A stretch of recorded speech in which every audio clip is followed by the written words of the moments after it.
Listen up, boys and girls. The best tip you'll find within this video is don't cut paste files and press Ctrl Z, because this will happen. So, welcome to my first ever diary entry, guys. This will show you exactly from where I started till where I am wherever in this series.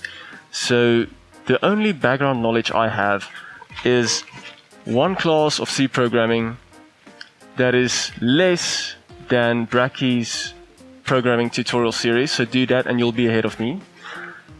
A little bit of playing around in Blender and a little bit of playing around in Unity.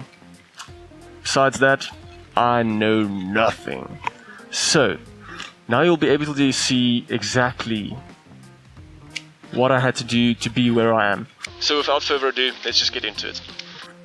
Okay, so let me just explain what these four screens mean. The top left screen is the screen I'll be using to show something in more detail.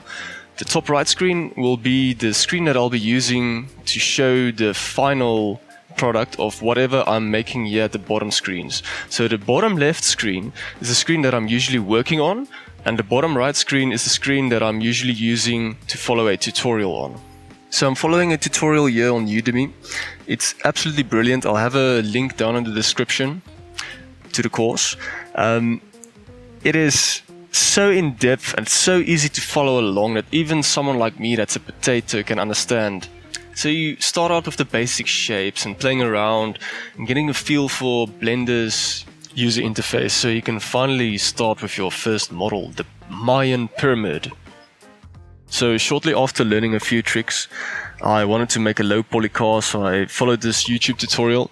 It was really easy to follow along and copy what he's doing, but you don't know in depth what you're really doing, but still you can make a car by just following along. So back to basics, I'm back into the Udemy course and making a Mayan pyramid. It was pretty straightforward and it's the right model to get the basic understanding of Blender. So another basic scene here, easy bowling ball and pins setup. So you use a Bezier curve to define the shape of the bowling pin, and you spin it around 360 degrees to make a model pretty super fast and easy. So with that nice warm up with the Mayan pyramid and the bowling scene, you can now start making the chess scene that you saw in the beginning of this video.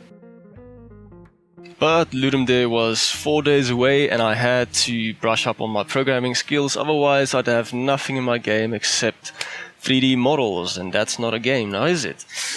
Or is it? Anyway, so I went over to Unity's website and I followed the basic beginner's guide to this John Lemon game, so I could get the basics of how to move a character around refreshed and how to move your camera and all that fancy stuff. So I was super intrigued by their lighting setup. It was super beautiful and they told you how to do it, but there isn't enough in-depth reason how and why stuff works. So whilst preparing for Ludum Dare, I made this little rocket scene over here to brush up on my coding skills, and I think it actually has the potential to become a fun little mini game. So what you do is you press the spacebar to expel fuel, and you increase the amount of fuel that you expel by rolling up your mouse's wheel, and now you're overcoming gravitational force, so you're accelerating upwards, and if you decrease that fuel that you expel, you're going to accelerate towards the Earth. So now you can try and land this spaceship real nice and softly. And here we go. Come on, let's go. And boom. So it would be like a cargo spaceship, and you would like maybe pick up like weird stuff, like maybe a sheep that you have to take to the lunar base or something. So you move it around with WSAND to orient the rotation at which you move forward. And so you would have like a limited amount of fuel that you can expel, and you would make the spaceship heavier with the amount of cargo that you're carrying around, so you can get like more money if you carry more stuff around, but it would be harder because you would have to expel more fuel. all of those little game mechanics that you can implement. So tell me what you guys think about this idea. Maybe I'll make it if enough of you enjoy the idea. So I followed the tutorial here on procedural landmass generation by Sebastian Lake. Hope I'm saying that correctly. The guy is a super genius coder. Everything he says is pure gold. You have to listen to every word he says. Don't just follow along. Try to understand what he's saying. He explains very well, but just you don't have a moment to muck around. You have to listen to what he's saying. But every video he makes is pure gold. Have a look at it. So here you can see I spent a lot of time trying to understand quaternions. And I followed a video by 3 Blue 1 Brown. They made a super nice video on it, and they have this link to a interactive experience on a website.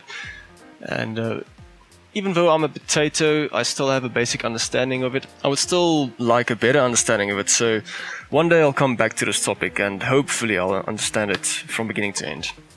So here's another tutorial by Sebastian Lake about animating a low poly character. Now, he can get you there in the least amount of time, for sure.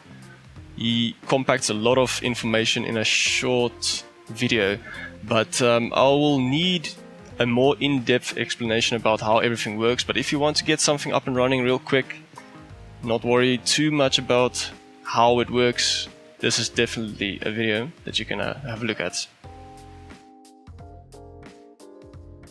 And back into the Udemy course.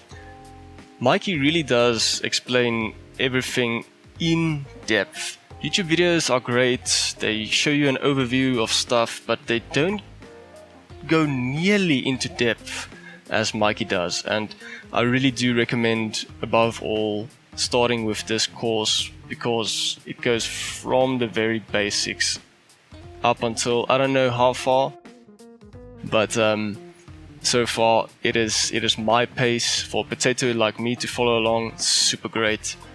Now, as you may have noticed in the beginning of the video, the lights flicker a little bit on the chess pieces. That's because I haven't rendered the video. I'm just moving through the scene, so it's rendering as you go along. So the next tutorial I will be doing in the course is making a video, so they won't be flickering anymore and it would look better. So just some closing thoughts, guys. It almost gave me a headache to see how much I still want to learn about game development. But you have to take it one little step at a time. If you don't enjoy the process, you are going to die. But I'm so glad I'm enjoying every second, every little improvement that I see in my work. It is an absolute joy. So the artwork I am aiming for is this low poly color palette textured style. I think it's a great style for indie developers because it doesn't take that much time and it looks absolutely incredible. It's so beautiful. So thanks for watching my first ever diary entry, guys, and I'll maybe see you in the next one. Cheers.